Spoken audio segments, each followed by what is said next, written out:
GV Reddy Congress party నుంచి తెలుగుదేశం పార్టీకి వచ్చి అధికార ప్రతినిధి. ఆ తర్వాత తనకిచ్చినటువంటి పదవికి తొలిసారి పూర్తి న్యాయం చేశారు. వ్యూహం సినిమా ఒక్కసారి చూసినందుకు ఆర్వి అనే సంస్థకు ఏపీ ఫైబర్ నెట్ 11,000 చెల్లించింది. ఇలా మొత్తం 2,10,00,000 ఫైబర్ నెట్ బ్యాంక్ ఖాతా నుంచి డైరెక్టర్ రామ్ గోపాల్ వర్మ ఆర్వే సంస్థ బ్యాంక్ ఖాతాలకు వెళ్ళినాయి అని AP fibre net chairman GV Reddy చెప్పుకొచ్చారు. ఏపీ ఫైబర్ నెట్ ఛానల్లో వ్యూహం సినిమా విడుదల చేస్తే అప్పట్లో 1863 మంది మాత్రమే వీక్షించారు. ఒప్పందం ప్రకారం ఒకసారి చూసినందుకు ₹100 చెల్లించాలి.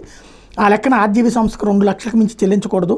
గత ప్రభుత్వ హయాంలో సంస్థలో ఇలా ఎన్నో అక్రమాలు జరిగినట్టు గుర్తించాము అని చెప్పి తాజాగా ప్రకటించారు. గత 5 ఏళ్లలో ఫైబర్ నెట్లో ఏకంగా 6,869 కోట్లు ఖర్చు చేసినట్టు చూపారు. వ్యాపార సామర్థ్యాన్ని పెంచారంటే అది లేదు. తెలుగుదేశం పార్టీ హయాంలో 10 లక్షల ఉన్న కనెక్షన్ల సంఖ్య గత 5 ఏళ్లలో 5 లక్షలు పడిపోయింది. ఇతర పథకాల కింద వేసిన లైన్లనే మళ్లీ లెక్కలో చూపి అక్రమంగా బిల్లులు చేసుకున్నట్టు తెలుస్తోంది. 2019లో తెలుగుదేశం పార్టీ ప్రభుత్వం ఉంటే ఫైబర్ నెట్లో 108 మంది సిబ్బంది జీతాల కింద నెలకు 40 లక్షలు చెల్లించాం. వైకాపా హయాంలో ఎంపీ ఎమ్మెల్యే వాట్సాప్ మెసేజ్ చేస్తే చాలు నియామక ఉత్తర్వులు చేయడంతో ఉద్యోగుల సంఖ్య 1363కి పెరిగింది. వాళ్ళ జీతాలకే ప్రతి నెల 4 కోట్లు ఖర్చు అవుతుంది. వాళ్ళంతా ఎక్కడ పనిచేస్తున్నారో కూడా తెలియదు. గత ప్రభుత్వ తీరుతో సంస్థ 1,262 కోట్ల అప్పుల్లోకి వెళ్ళింది. వీటన్నిటి మీద విజిలెన్స్ విచారణ జరుగుతోందని చెప్పి ప్రకటించారు.